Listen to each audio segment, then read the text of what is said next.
until the trumpet sounds. Chapter 4. Face to Face with Evil. The bedroom door finally gave way.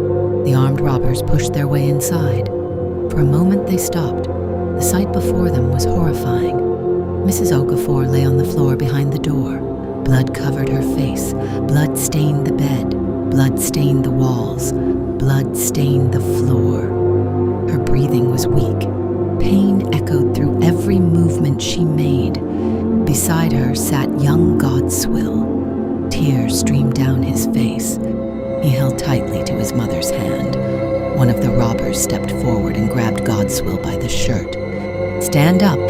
Godswill trembled as he slowly obeyed. The robber looked at the injured woman on the floor. Then he looked back at the frightened boy. "Is this your mother?" "Yes," Godswill answered softly. The robber narrowed his eyes. "Is your mother pregnant?" Godswill nodded. "Yes."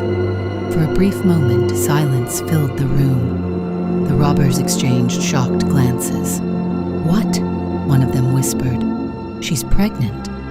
Another robber looked down at Mrs. Okafor and cursed under his breath. "You didn't tell us she was pregnant. How was I supposed to know?" Another replied angrily. Their argument grew louder. The realization struck them. A pregnant woman had been shot. Then one of the robbers turned back to Godswill. "What happened to your mother?" Godswill's lips trembled. Fresh tears rolled down his cheeks. His voice shook as he answered. "One of you shot my mother." The room became quiet. For a second, nobody spoke. Then one of the robbers exploded with anger. "Shut up!" Godswill stood still. Another robber questioned him. "Where's your father?" "I don't know." "When is he coming back?" "I don't know." "Where does he keep his money?" Godswill stared blankly. "I don't know. He doesn't tell us where he keeps his money." The robbers became frustrated. They released him and began scattering the room again. They searched everywhere. They emptied drawers. They threw clothes across the floor. They lifted mattresses. They overturned boxes. Still, they couldn't find the briefcase they were looking for. Meanwhile, Mrs. Okafor struggled to stay conscious. Her remaining eyes slowly closed and opened. Each breath became harder than the last. The robbers continued searching. Then one of them noticed a closed bathroom door. "What's inside there?" Godswill responded in a trembling voice. "Nothing.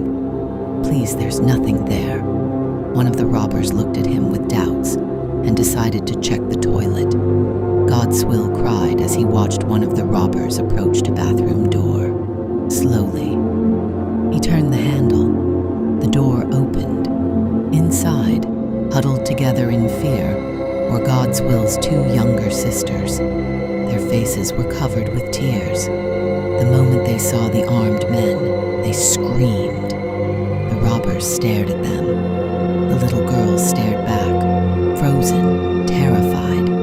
And suddenly, the danger inside the house became even greater. What would the robbers do to Godswill's younger sisters? Would they hurt them, rape them, or let them go? To be continued. Thanks for watching. Kindly like the video, drop your comments, subscribe, and share. See you in Chapter 5.